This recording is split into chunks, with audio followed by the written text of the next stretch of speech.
नमस्कार, मैं अंजलि मिश्रा और स्वागत है आपका हमारे चैनल में। आपको बता दें कि बिहार के मुख्यमंत्री नीतीश कुमार जो है वो दिल्ली के 2 दिवसीय दौरे पर है और इस दौरान उन्होंने राहुल गांधी से मुलाकात की और इस दौरान बताया जा रहा है कि जितने भी विपक्ष के नेता हैं उनसे एक एक करके वो मुलाकात कर रहे हैं। आज लालू यादव जो है अरविंद केजरीवाल के आवास पर भी पहुंचे और वहां पर उन्होंने अरविंद केजरीवाल से मुलाकात भी की। तो बिहार के मुख्यमंत्री नीतीश कुमार दिल्ली के मुख्यमंत्री अरविंद केजरीवाल से मिलने पहुंचे और इसके साथ ही उन्होंने कई और नेताओं से भी मुलाकात की। जो चर्चा है वो नीतीश कुमार और अरविंद केजरीवाल की मुलाकात की हो रही है। कारण ये है कि नीतीश कुमार जो है और अरविंद केजरीवाल जो है दो अलग अलग छोर पे खड़े हुए इंसान हैं, जिनकी दो अलग अलग जो है चीजें हैं, दो अलग अलग एजेंडा है और सबसे बड़ी बात है कि दो अलग अलग कानून के तहत ये काम करते हैं। अब आप सोच रहे होंगे कि क्या, एक तरफ एक सरकार है जिसने शराब बंदी करके रखी है, जो कि नीतीश कुमार है, बिहार में शराब बंद करके रखा है, तो दूसरी तरफ केजरीवाल है जो हर कोने में एक ठेका खोलने की जिम्मेदारी लेकर रखी है। एक तरफ नीतीश कुमार है जो शराबबंदी को लेकर कड़े कानून बनाए हुए हैं, तो दूसरी तरफ अरविंद केजरीवाल है जिनकी सरकार ही आज के वक्त में कानून के घेरे में है शराब नीति को लेकर। नशा मुक्त के जो है फेवर में है तो एक नशा युक्त के फेवर में है। तो इसी वजह से कई और जो कारण है जिसके वजह से आप कह सकते हैं कि मुलाकात जो है काफी चर्चा में बनी हुई है। लालू यादव से मिले थे तो अब लोगों का कहना है कि एक तरफ चारा घोटाला और दूसरी तरफ शराब घोटाला और उन घोटालेबाज लोगों से जो है नीतीश कुमार मुलाकात करके पता नहीं क्या उदाहरण पेश करने की कोशिश कर रहे हैं।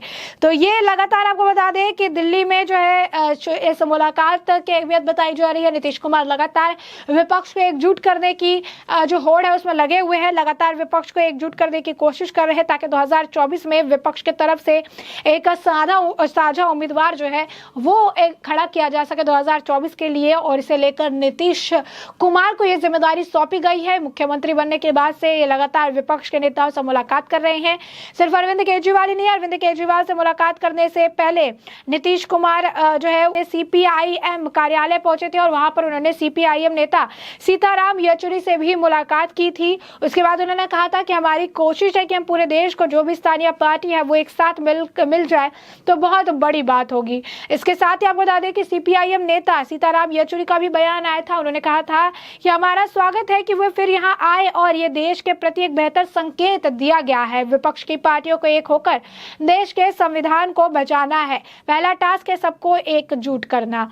यही नहीं, आपको बता दें कि यहाँ पर उन्होंने सीताराम येचुरी से मुलाकात की और उसके बाद उनका बयान सामने आया है। तो नीतीश कुमार इस दौरान ये भी कहते नजर आए कि बिहार मॉडल क्या है, हम तो पूरे देश का मॉडल बनाने के लिए काम कर रहे हैं। तो ये जो है उनकी तरफ से बयान जो है सुनने के लिए मिला, जहाँ पर वो कह रहे थे कि बिहार का मॉडल क्या है, हम तो पूरे देश का ही मॉडल बनाने के लिए तैयार। यानी साफ तौर पर विपक्ष अपने तरफ से अब आगे की तरफ बढ़ रहा है और ये 2024 में अपनी तरफ से एक साझा कैंडिडेट को खड़ा कर दे जैसी जो बात है वो है। वही आपको बता दें कि दिल्ली जाने के बाद नीतीश कुमार के स्वर भी बदल चुके हैं। पहले वो कहते थे कि दावेदार उनको जब नहीं कहा था केसीआर ने तो वो उठकर जाने लगे थे कि प्रधानमंत्री पद के तौर पर उम्मीदवार उनको भी बनाया जा सकता है, ये खबरें थी। और उसके बाद ये भी कहा जाता है कि जदयू जो है लगातार उनके नाम को पिच कर रही है। लेकिन दिल्ली जाने के बाद नीतीश कुमार के स्वर बदल गए।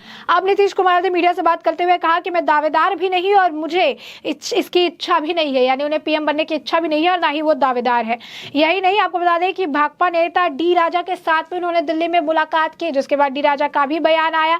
उन्होंने सीपीआई जो है नेता डी राजा ने कहा कि मिलने के बाद कहा कि जिस तरह से उन्होंने भाजपा से नाता तोड़ लिया और बिहार में धर्मनिरपेक्ष लोकतांत्रिक ताकत महागठबंधन में शामिल हो गए, हम उनका स्वागत करते हैं। बिहार में विकास केवल बिहार तक सीमित नहीं है, देश के राजनीतिक पाठ्यक्रम पर इसका बहुत बड़ा प्रभाव जो है देखने के लिए मिलेगा। साथ ही उन्होंने ये भी कहा कि समय आ गया है कि सभी धर्मनिरपेक्ष लोकतांत्रिक दल, वाम दल और क्षेत्रीय दलों को एक साथ आना चाहिए और देश और उसके भविष्य के हित में भाजपा को हराने के लिए एकजुट होकर लड़ना चाहिए। यही तो नीतीश जी की कोशिश कर रहे हैं और हम उनके साथ हैं, वह हमारे साथ है। यानी एक साथ तो चलकर विपक्ष जो है आगे एक साथ चलने, एक साथ रहने, एक साथ जो है भाजपा को हराने, प्रधानमंत्री नरेंद्र मोदी को हराने की बात जो है कहता नजर आ रहा है। एक साथ चल के एक साथ एक साझा उम्मीदवार साझा करने की बात कर रहा है। साफ तौर पर एक उम्मीदवार फिक्स कर पाना भी अपने आप में बहुत बड़ा सवाल है, क्योंकि 2024 में प्रधानमंत्री पद की दावेदार बनना या फिर वहां पर जो है उम्मीदवार बन पाना भी बहुत बड़ी बात है। और ऐसे में ना ममता बनर्जी पीछे हटने वाली है, ना अरविंद केजरीवाल से आशा लगाई जा सकती है कि वो पीछे हट जाए, ना जो है आप कह सकते हैं कि और जो आने केसीआर से आप उम्मीद कर सकते हैं। तो सारे राज्यों के जो मुख्यमंत्री है जो एकजुट आने की बात कही जा रही है, यहाँ पर हर व्यक्ति जो है अपनी दावेदारी ठोकने के लिए तैयार है। और आपको बता दें कि विपक्ष को एकजुट करने का ये पहला अटेम्प्ट नहीं है नीतीश कुमार द्वारा।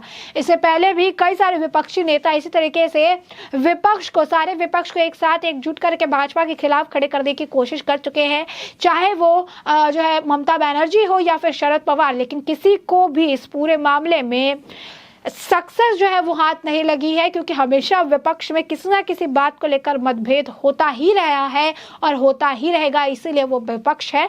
बता दें आपको कि जब प्रेसिडेंट इलेक्शन हुए थे, वाइस प्रेसिडेंट इलेक्शन हुए थे, उस वक्त भी इसी तरीके का माहौल देखने के लिए मिला था। विपक्ष के उम्मीदवार करके नारा तो लगाया गया था, लेकिन जब वाइस प्रेसिडेंट का इलेक्शन हुआ तो ममता बनर्जी और प्रेसिडेंट के इलेक्शन में आम आदमी पार्टी जो है किनारा करती नजर आई थी। तो साफ तौर पर गठबंधन को एक साथ लाने की बात हो, एक साथ खड़े करने की बात हो, उम्मीदवार साझा करने की बात हो, लेकिन असलियत जमीन पर जो हकीकत है वो कुछ और है। उस हकीकत से सभी रूबरू भी है कि किस तरीके से जमीन पर विपक्ष जो है एकजुट होने का काम, एक जो आप कह सकते हैं नेक्स्ट इम्पॉसिबल टास्क के बराबर है, जिसको असंभव काम को संभव बनाने का जिम्मेदारी नीतीश कुमार को दिया गया है। और नीतीश कुमार कोशिश तो कर रहे हैं, हाथ पांव मार रहे हैं, लेकिन इसके बाद आप देख सकते हैं कि लगातार जिस तरीके से विपक्षी नेताओं के साथ मुलाकात कर रहे हैं, उसके बाद उनके इस मुलाकात को लेकर भी चर्चा है। जिस तरीके से अरविंद केजरीवाल के साथ उनके आवास पर उन्होंने मुलाकात की है, तस्वीरें सामने आ चुकी है, उसे लेकर भी जो है काफी आजकल तेज है, उसे लेकर भी लोग तरह तरह की बयानबाजी कर रहे हैं और ये कह रहे हैं कि किस तरीके से शराब घोटाले में लिप्त जो है सरकार से मिलने गए हैं। पहले चारा घोटाले वाले से मिलकर आए और दिल्ली आने के बाद शराब घोटाले वाले से मिलने गए।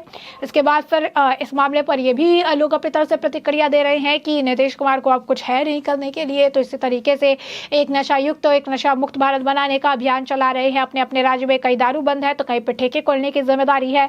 और इसी तरीके से एक दूसरे यानी दो काफी अपोजिट लोगों का मिलन जो है देखने के लिए मिल रहा है, जो ये बताता है कि सत्ता, पावर और पैसा लोगों से क्या नहीं करवाता है। दो अपोजिट विचारधारा के लोग, दो अलग तरीके से कानूनों का पालन करने वाले लोग, दो अलग तरीके से कानून बनाने वाले लोग, क्योंकि एकजुट होने की कोशिश कर रहे हैं, क्योंकि उन्हें बीजेपी को हराना। अब ये देखना दिलचस्प होगा कि आने वाले समय के साथ नीतीश कुमार की मुलाकात और कौन कौन से विपक्षी नेताओं से होती है। और सबसे अहम बात, जो टास्क उनको सौंपा गया है, टास्क इम्पॉसिबल 2024 के लिए सारे विपक्ष को एकजुट करने का, क्या वो उसे कर पाते हैं या फिर नहीं, आने वाले वक्त के साथ स्पष्ट हो जाएगा। फिलहाल के लिए हमने आपको ये पूरा मामला जो है बड़े विस्तार से बताया कि ये पूरा मुद्दा क्या था, किस तरीके से नीतीश कुमार आज अरविंद केजरीवाल से मिले। उससे पहले वो डी राजा से जो है मिल चुके थे और इससे पहले भी उन्होंने और विपक्षी सीपीआई के नेता से भी जो है मुलाकात की, सीपीआईएम के नेता से भी मुलाकात की और क्या कुछ बयानबाजी उनके तरफ से की गई, इसके बारे में भी हमने आपको बताया है। तो अब इस पूरे मामले पर आपकी भी जो राय हो हमें कमेंट सेक्शन में कमेंट करके जरूर साझा करें। दौरा पे आप आए हैं, क्या कार्यक्रम है आपका? लोगों से मिलेंगे,